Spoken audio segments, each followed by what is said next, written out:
Hey folks, Daily Landsblog for October the 10th, 2019. October the 10th, 2019. Wait a second here. I think this is a day of significance. I think this has been designated as World Mental Health Day. Am I right, Case? You are. Yeah, it's World Mental Health Day. And that says to me, not much.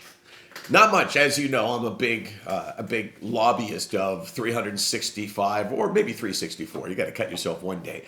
But it's got to be constant discussion. This year's World Mental Health Day has been established as suicide prevention, which is the most, I think in a lot of ways, the most valuable of any of the things you can do. Because if you prevent suicides, if you deal with suicides, then you're dealing with mental health. I mean, that happens to be the end result for some people. So here's what I'm thinking. I'm thinking, what could I say of significance that I haven't said about suicide? And I think one of the things is you hear numbers all the time. And World Health Organization says that there's a suicide every 40 seconds in the world. But the world is the world, right? Does that really mean anything to you? I mean, you think, well, there's 7.5 billion people in the world. How do I relate that to anything? So I think it really comes down to one person in your life that has either taken their life or has attempted to take their life. And you know, when I go out and speak, I ask the question, how many of you have been touched by, affected by suicide? Meaning somebody that you care about has either taken their life or attempted to take their lives.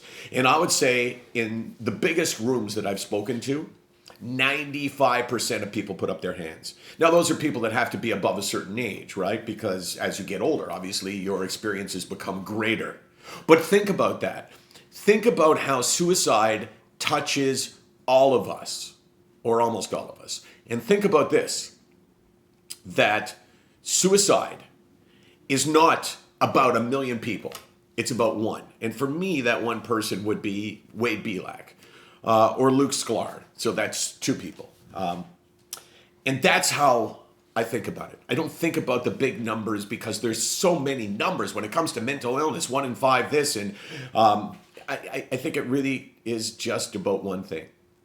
What can we do for somebody like Wade or for somebody like Luke Sklar or for somebody that you know or in case somebody that you know?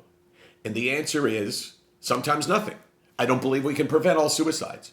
But here's what I offer to the discussion, and that is to make the word part of the discussion, to not be afraid of the word, to not hide the word, to not look for euphemisms, but to say the word. Suicide is the second leading cause of death in many age groups. We talk about all kinds of things, but do we talk about suicide? Do we talk to our kids about suicide?